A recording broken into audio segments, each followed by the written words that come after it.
நம்ம குடிக்க பேர் டீ கிடையாது. பேர் என்ன தெரியுமா? தேநீர் பால் பாயாசம். ஆக்சுவலா பால் பாயாசம் தான் குடிக்கிறோம். நம்ம டீ காலையில சாப்பிடுறது டீ நல்லதுதான். One of the best drink வந்து நிறைய ஃபீனாலிக் காம்பவுண்ட் உள்ளது டீ. ஆனா டீயா குடிக்கணும். நம்ம என்ன பண்றோம் தெரியுமா? நம்ம குடிக்க பேர் டீ கிடையாது. யார் எப்படி குடிக்கணும்? அதுக்கு ஒரு பேர் இருக்கு. நம்ம குடிக்கிறதுக்கு பேர் என்ன தெரியுமா? தேநீர் பால் பாயாசம். ஆக்சுவலா பால் பாயாசம் தான் குடிக்கிறோம். நம்ம காலையில தேயிலை போட்டு பாலை ஊத்தி கொதிக்க வச்சு சர்க்கரை அள்ளி போட்டு நம்மளை திரும்ப டீ குடிக்க வைக்கிறது டீயோட டேஸ்ட் கிடையாது. நல்லா புரிஞ்சுக்கணும். சில பேர் சார் நான் 4 டீ குடிச்சாலும் சார் பரபரன்னு வருது சார். அந்த பரபரன்னு வர வைக்கிறது தயவு செய்து நினைக்காதீங்க டீ லீவ்ஸ்னு. It's because of the sugar and the milk. அந்த ரெண்டும் சேர்ந்தா உன்னை இழுக்குது. டீயோட முழு பெனிஃபிட் கிடைக்கணும்னா take black tea, take green tea. அந்த மாதிரி எடுத்து பழகுங்கள். நம்மளுடைய பானம் எப்பொழுதுமே வந்து காலையில குடிக்கிறது ஏதாவது ஒரு சின்ன ஃபங்க்ஷனல் பெனிஃபிட். அதே மாதிரி மார்னிங் பிரேக்ஃபாஸ்ட் அப்படின்னு தெரிஞ்சாலே உடனே என்ன இட்லி, தோசை, வடை, பொங்கல், மசால் தோசை, பூரி. நம்ம அப்படி ஆயிட்டோம். அது இட்லியும் வடையும் ஏன்டா எப்பவுமே சேர்ந்துருக்கு அப்படின்னு எனக்கு தோணும். எங்க ஏதாவது காம்பினேஷன் இருக்கா? வடையும் இந்த இட்லியும் வந்து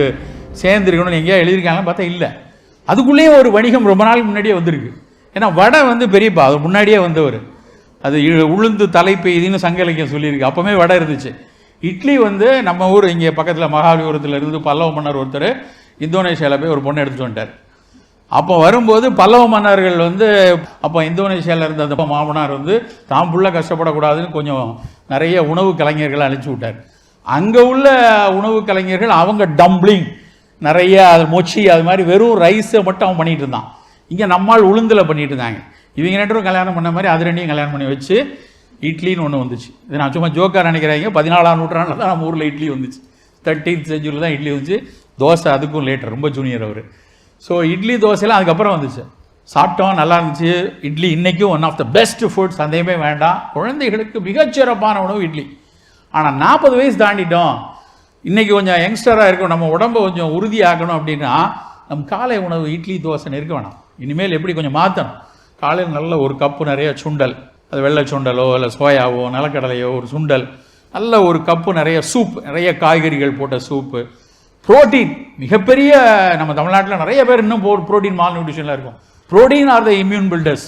புரோட்டீன் தான் நமக்கு இன்றைக்கி மிகப்பெரிய அளவில் பல விஷயங்களை நம்ம பாதுகாக்கிறது. மசில் பில்டர் மட்டும் கிடையாது, இம்யூன் பில்டரும் அதுதான். இப்போ நான் 70 கிலோ இருக்கேன்னா 70 கிராம் ப்ரோட்டீன் வேணும். நீங்கள்லாம் கணக்கு போட்டுங்க, உங்கள் கிலோ வெயிட் எவ்வளவு, அவ்வளோ கிராம் ப்ரோட்டீன் எடுக்கிறீங்களான்னு பாருங்கள். பெரும்பாலும் எடுக்க மாட்டோம்.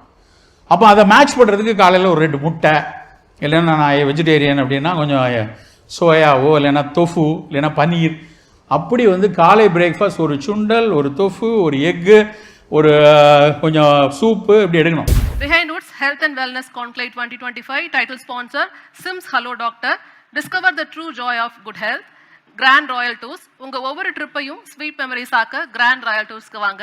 Powered by Chennai Samrtha Aviation Nursing Hotel Management. ஈஸியா படிக்கலாம் சாலரியோட. Manju Groups Building Legacies Beyond Boundaries.